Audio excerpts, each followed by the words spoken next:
Welcome back to the Power Breakfast Show. This is a special segment we call the Young Turks, where we talk about issues affecting the youth, the majority of this country. Today we're talking about youth opportunities within Devolution. Very glad indeed that my guests continue to be here with me for this discussion. And of course, we value your feedback. 22422 is our SMS line.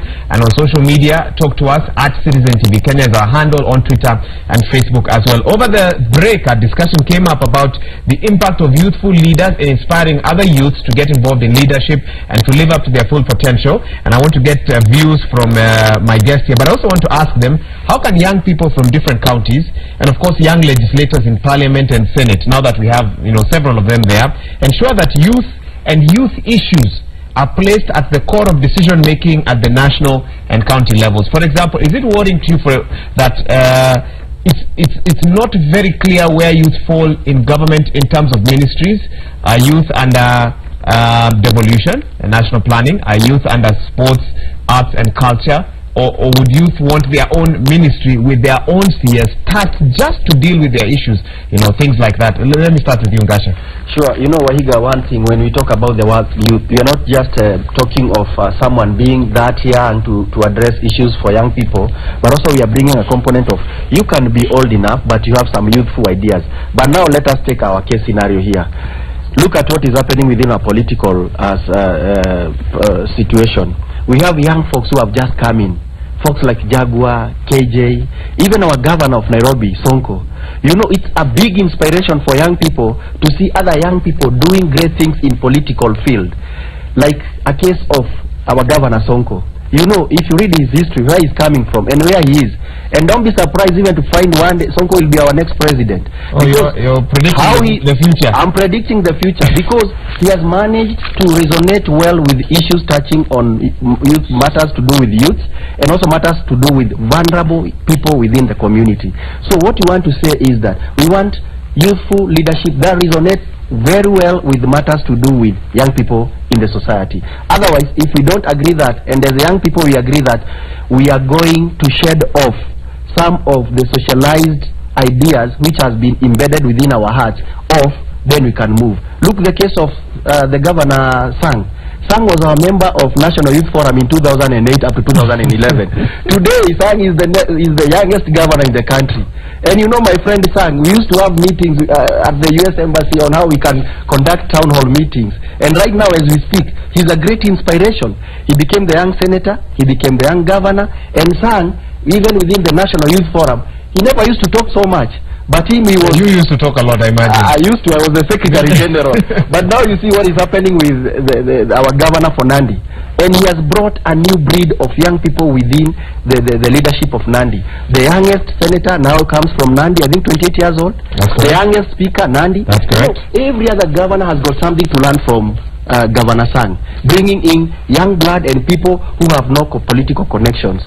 So for me, I would also wish and challenge even the leadership of our country to take advantage of young people who are in big numbers and young people who are again very vulnerable within the community. Yeah, he's said much about especially how to involve youth and everything. The point you raised of whether you did a special ministry for youth, the fact that youths are not classified. Every ministry, the issue of youth should cut across every ministry. Okay. From the Ministry of Finance to sports to everything else, because like we said, a large number in the population are youths.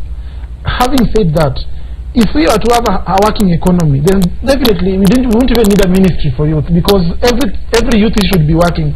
Youth should be assured that if they get out of campus, probably there are jobs like it was way before. So what we need to do to get our economy working, we also need to ensure that our education system works, so that when I leave college or campus, I don't have to look at every advert, because going through adverts and job sites, you can see there are jobs in this country. But they want 6 years experience, 7 years experience, 10 years experience.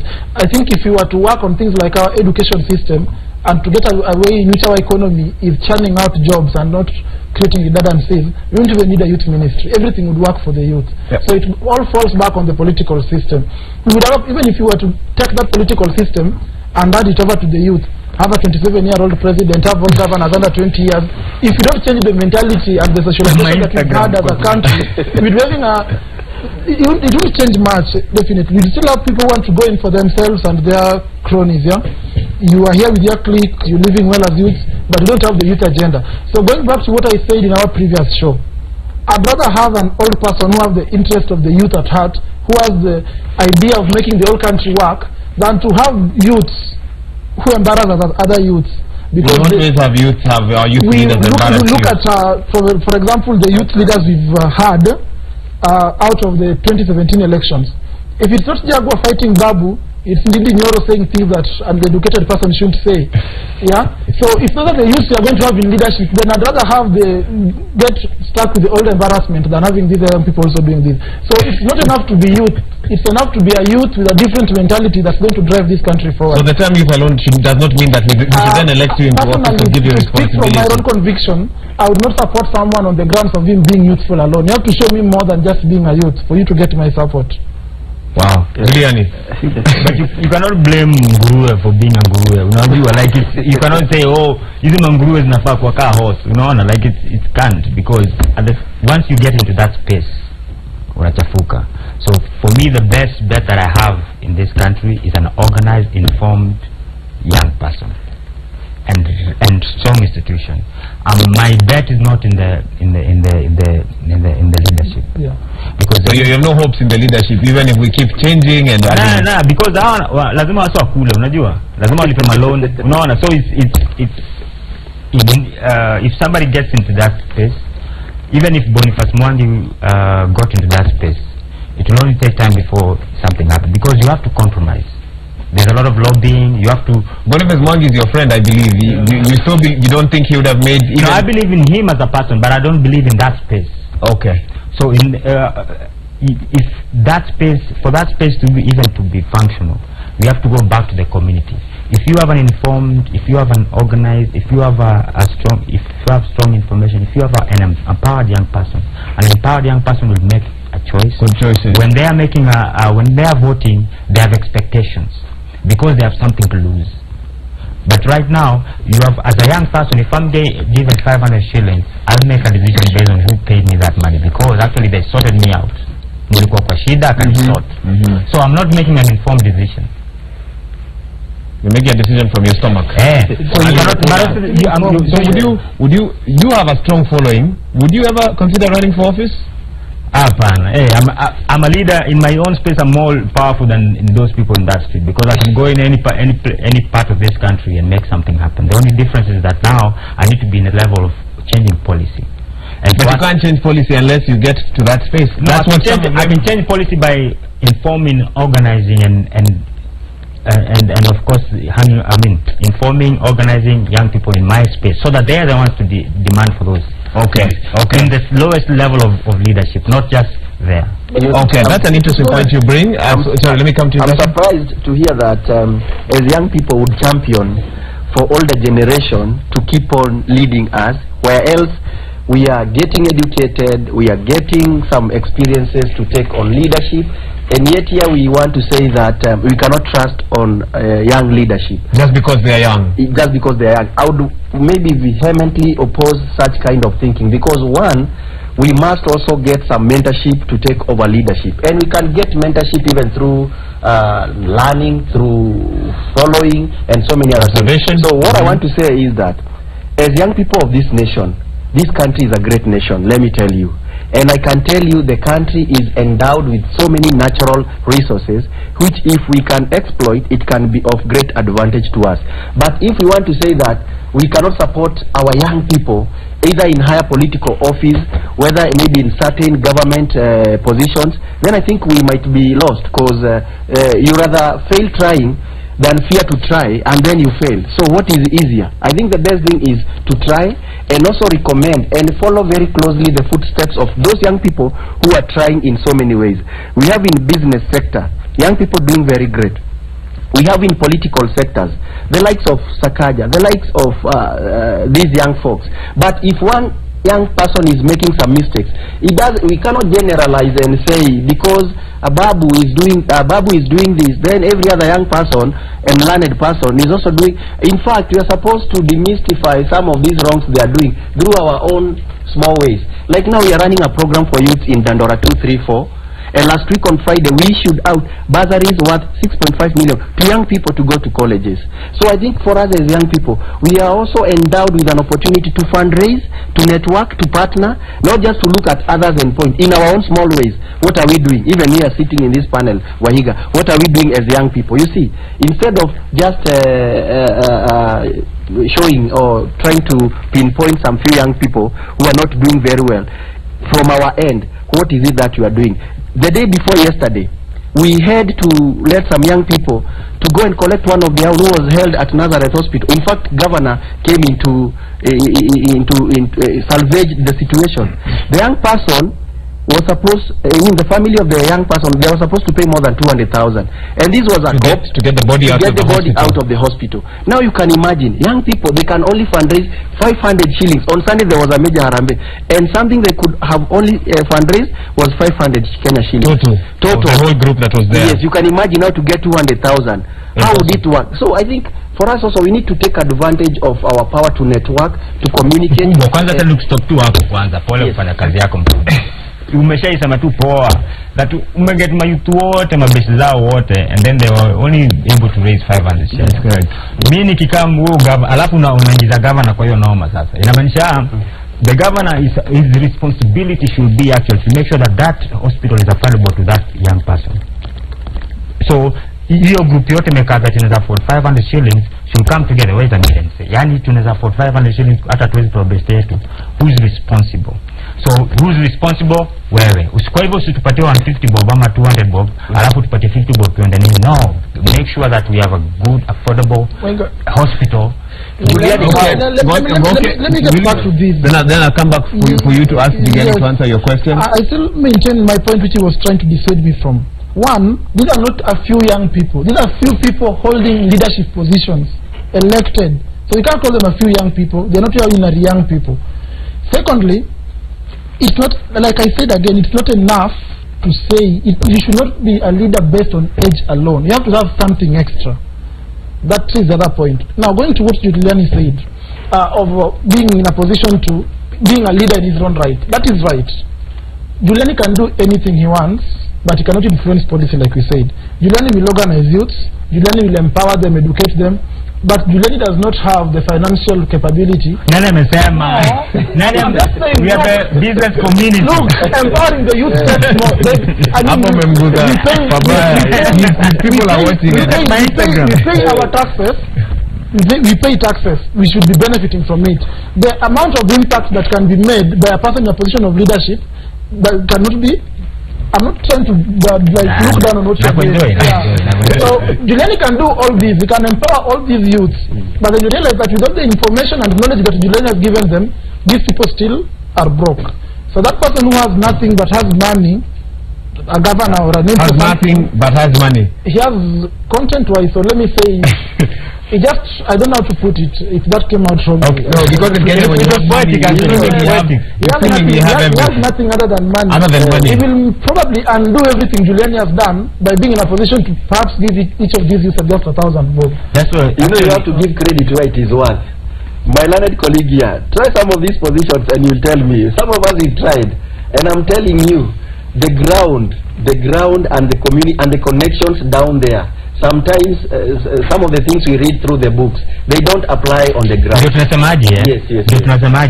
just go back together. What we're trying to say is this. If you are an informed, organized young person, they will know what to demand for. They will know that if I'm going to choose somebody to represent me, that you are deliberately jamaa akona ABCD that itafanya sisi wote to benefit.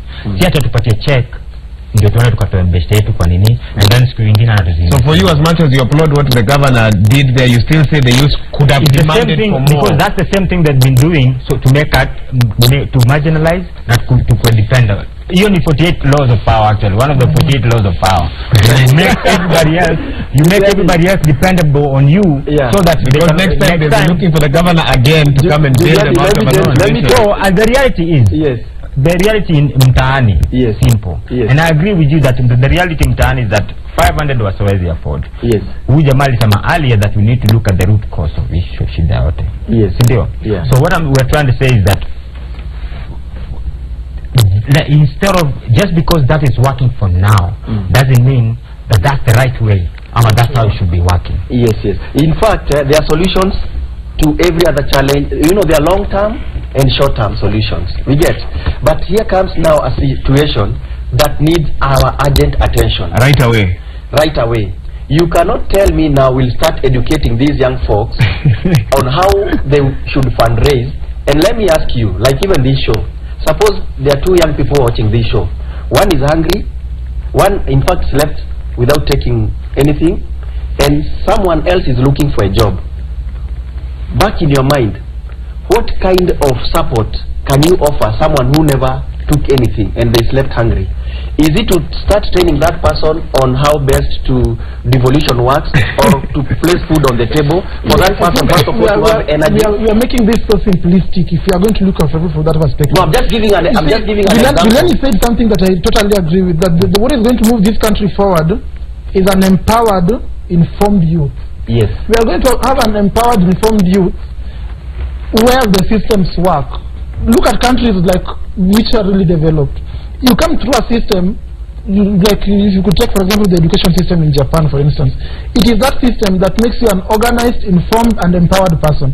But look, we are actually a broken system. So before we fix most of these things, we can do what we can in our small capacities. But will they have the magnitude we need to bring the change that the ripple effect? Because again, it's not like we are doing it without being opposed from any other sources. Like you already know, the type of leaders we have are not the ones who thrive or be happy in an environment where the youth is empowered and informed. What type of leaders do we have? You said it at the start of the show that a good number of our leaders are those who thrive on the on Ministry of the Youth. Like he said, those who want to use for screenshots, so not screenshots. Everybody, yes. So everybody. Most of these guys would not thrive in an environment where we have an informed, educated, and empowered youth. But how would one get all this? It's from a very young age going through an organized working system. So that's why I said that we must go back to the basics and look, where did we start going wrong as a country? What can we do to fix all this? By the system, I'm talking about an education system. We have a problem with our healthcare system. That's why your friend stays in hospital for that period and you need to raise 200,000 in a country where we have a ministry dedicated to health, and we hear of 5 billion and above getting lost in that ministry, and it looks normal to us. We have an education system that is not properly working. You go through school as a formality. School does not go through you. That's what they used to tell us when you go through that. You don't just need to go through school. The moment you're going through school, school should literally go through you, so that when you leave, you're a complete person. You are able to make certain decisions.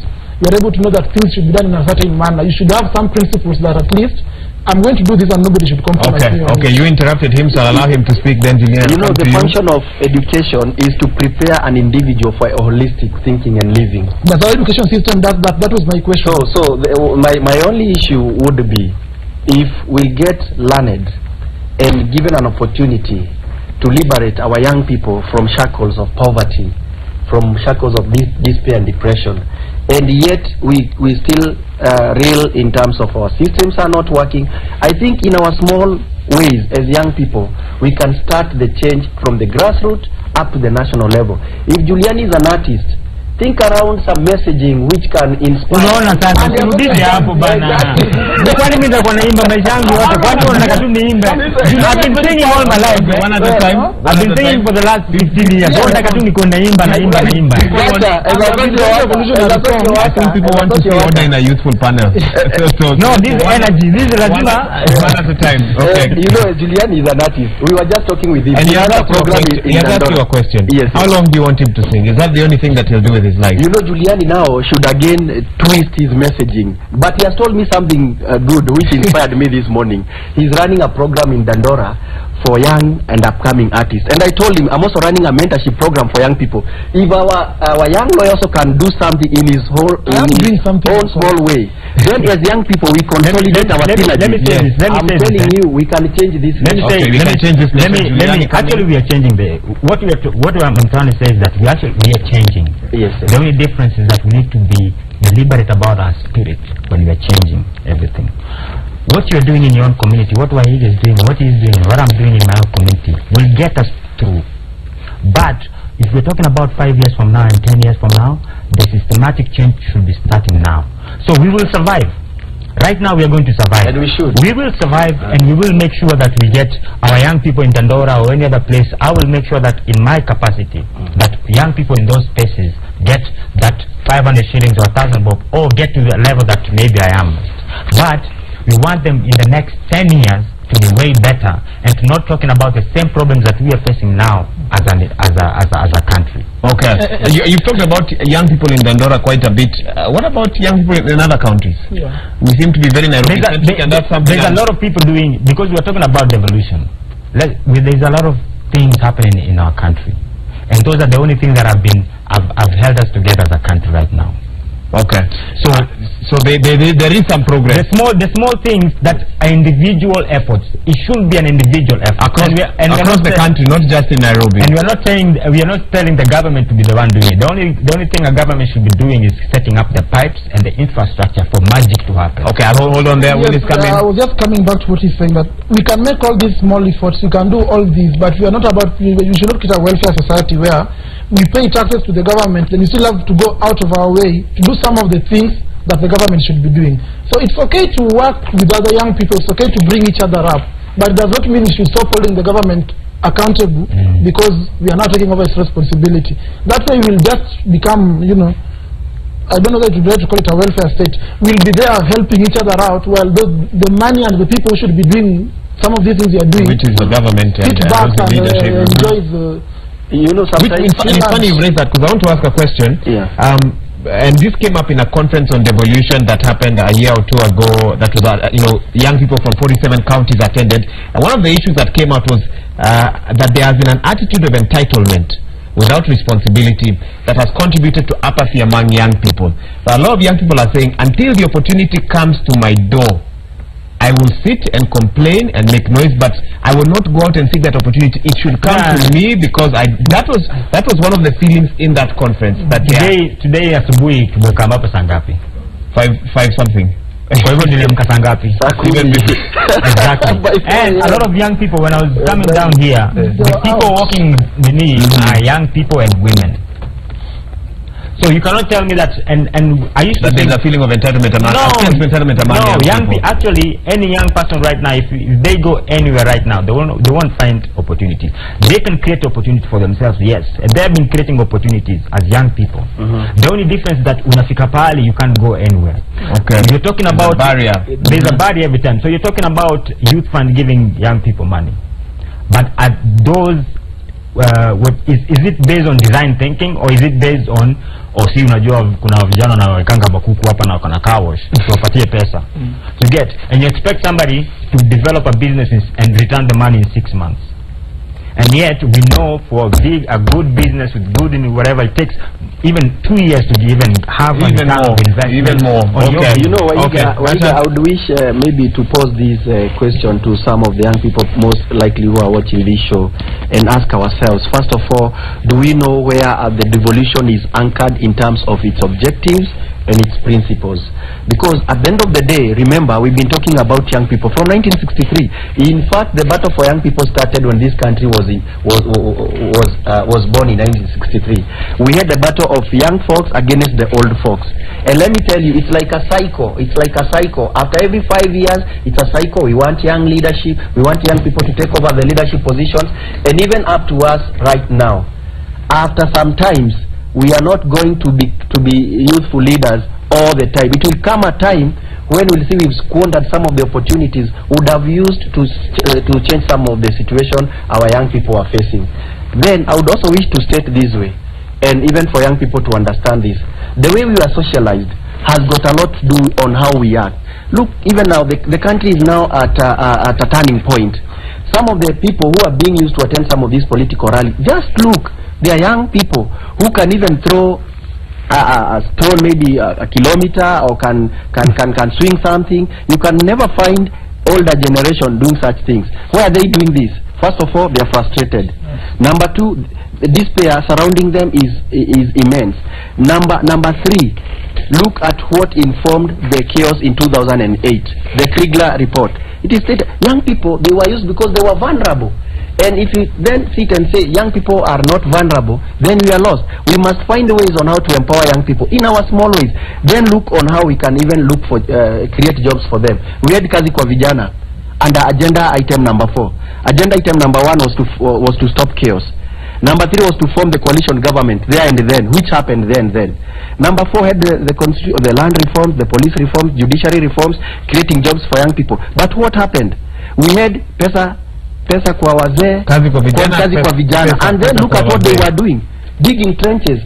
They would have spent the same energy building hospitals, building schools, instead of, because we are creating jobs for them, let's go along the roadside, dig some trenches so that the world can see our young people are engaged.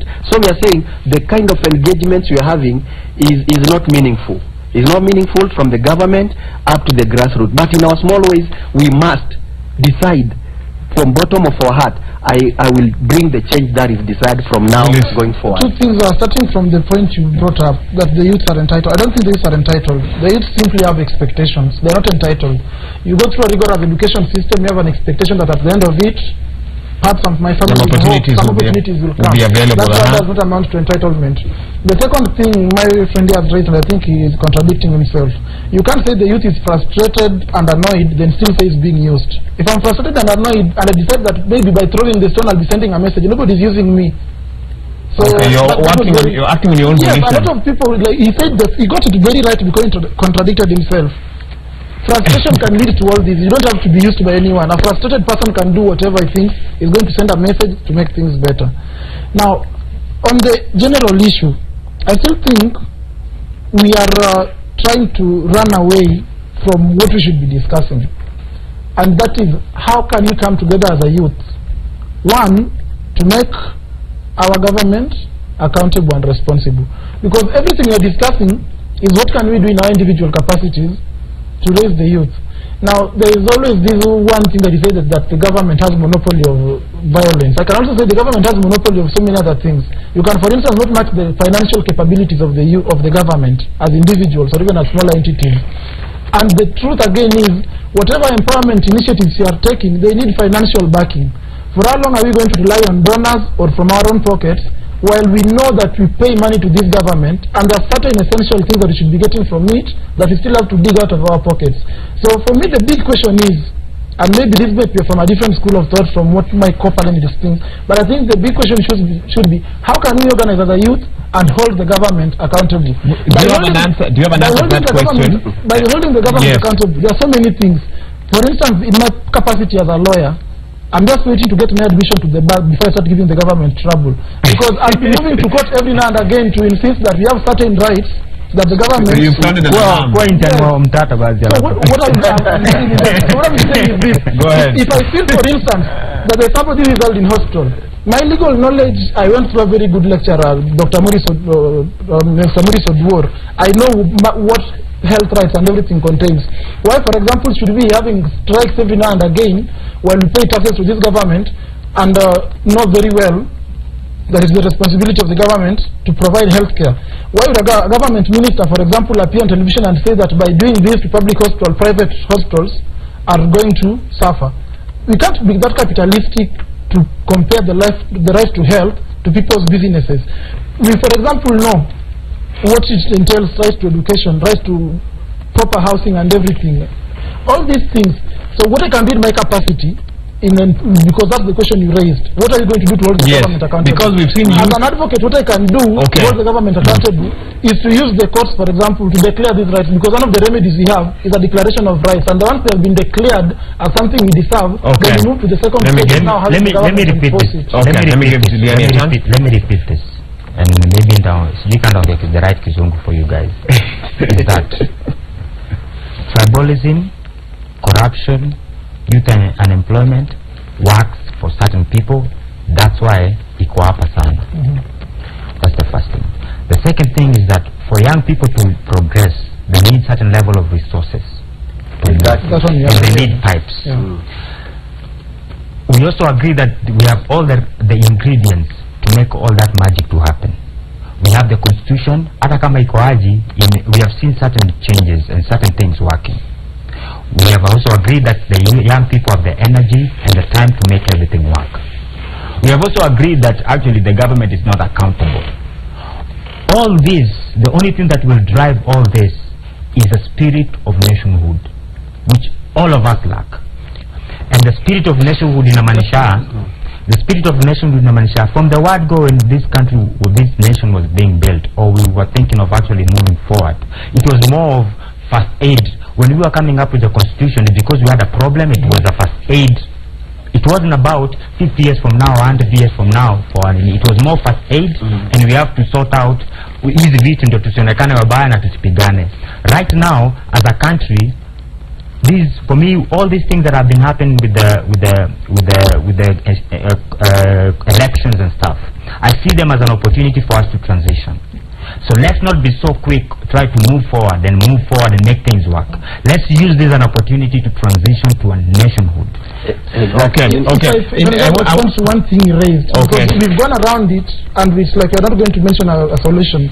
This might sound a bit, let me not use the word controversial, but you said one thing here, that why do we feel that a section of us will only thrive in tribalism, nepotism, and corruption? If you might trace it back, there are two things that affect us. And this is a position I've held so strongly. A section of the community is overly entitled, and I'll explain. Another section is wallowing in victimhood. One of the questions, if I talk from where I come from, for instance, and you know, if something is said to you repeatedly, it becomes some truth in you. It becomes gospel. These questions are asked. And why people now, for example, if I talk of my community, why they want to group into some cocoon and maybe now be there for each other and look tribal. If somebody will ask you these questions, and they have been asked from the time we had independence, why do we take our fish from Lake Victoria, but it has to be processed in Thika? They are denying us opportunities to get jobs for processing this fish here. Why do I grow tobacco in Rongo constituency, but my tobacco has to be processed in Thika? Am I not good enough to work in a factory that processes this here? These are facts? Yes, they are facts. We have BAT company that was unmarked for Rongo town, constructed in Thika town. The other thing, why, for example, the government allows second-hand clothes to thrive in this country and kill the cotton industry that was run by Kikomi, that was a livelihood for over 20,000 farmers who grew cotton. So our people will believe that if we come together and maybe have one of our own, we have a chance of bringing this back and being as well as the other side. The other side now comes and say, look, our people have been here. If those people get this power, probably they'll take back their fish plant to Homa Bay. Probably they'll take back their BAT company, or they'll have a way of getting that the tobacco is now processed from their end. Probably we'll have a ban on second-hand clothes and we'll have the cotton industry. And this is going to affect us in this way. So we have to stand with one of our own. So before we address these parts and know that for us to coexist as a country, every person deserves something in this country, then the issue of tribalism and nepotism will not go away. You just said exactly what, in good English, what you just said is this.